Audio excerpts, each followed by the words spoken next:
iVideo is the number one piece of content that gets the most engagement and the most traffic over social media. And even though, you may go live and be like, oh, wow, like no one is watching this, right? Like no one is watching this video right now. The thing is that live video is like the perfect cornerstone content that you can repurpose for your other social media channels, for your email blast, and then you can also upload these to your YouTube channel. So, don't think, oh my gosh, I'm not going to do live video because nobody is watching. No, that's not the point.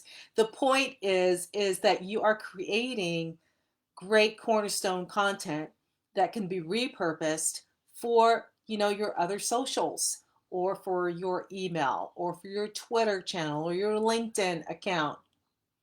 I mean, it makes great, great cornerstone content. And one of the things that I see a lot of nonprofits not doing is live video, which I don't understand why. I think, yeah, there may be some liability issues, right? I mean, every company has liability issues when it comes to doing live video.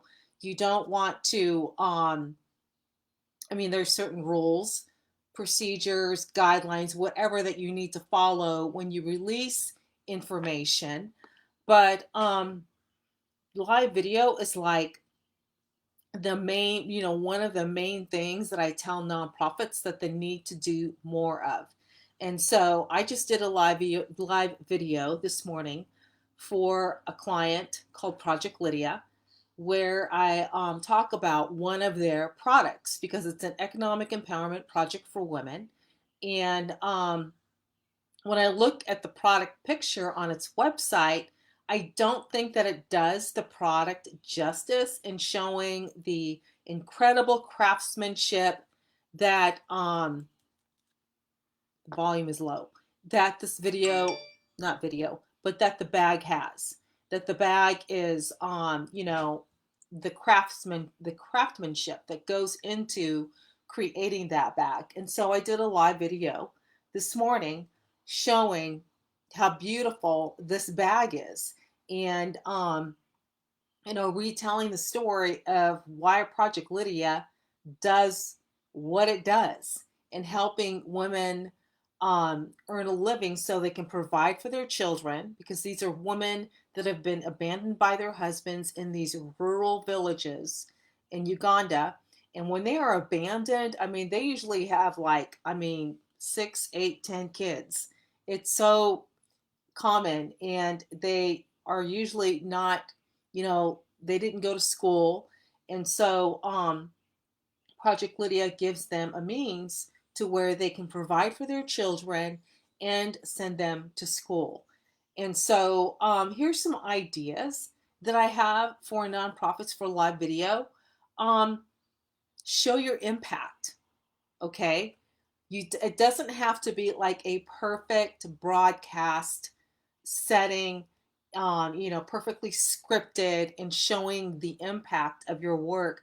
But it could be as simple as someone that has been impacted by your work shooting a video on their iPhone, you know, just telling their story of how they benefited from your services.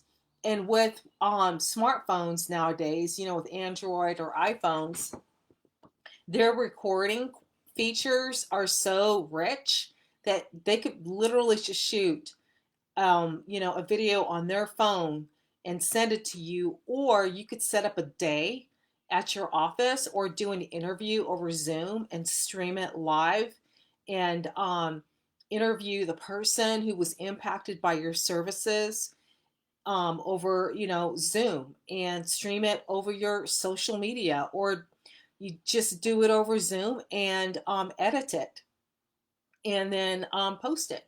So either way, the thing is to work in more video content into your social media. And I've been doing these social media audits for nonprofits, and like another one of the most common things that I see, number one is that there's like almost zero live video. And um and then the other thing is, it's like they use their social media like they're talking to an insider. And so you forget, right, that people don't know the jargon, or maybe they don't even know what you do and why you do what you do. I don't think a nonprofit can not, that if you're afraid, oh my gosh, people are going to be bored by hearing my story over and over again. No, people are not going to be bored, because the thing is that when you tell your story over a live video, the people who are on your social media channel at that time, they hear it, right? But not your hundreds of other fans that are not on the social media channel at that time. They don't hear you tell your story. And so that's another piece of great live video content, is just get on, do a live telling your story of why you do what you do, because people don't remember. I mean, I have like the memory of Dory in that movie that I can't remember the name of right now, but like I can barely remember what I ate yesterday, right? And so people have super super short memory, and we're just inundated by so much information, so many distractions, so much noise on social media. And so retelling your story over and over again in a different way is like a must for a nonprofit. So number one, capture live video of your impact, right? Like interview people that have been impacted by your services and what you do. And then number two, tell your story. Tell the story of why you do what you do. Like make it like super basic for people, and work in more of that content into your social media. So it's a motivational Monday tip for you. Do live video.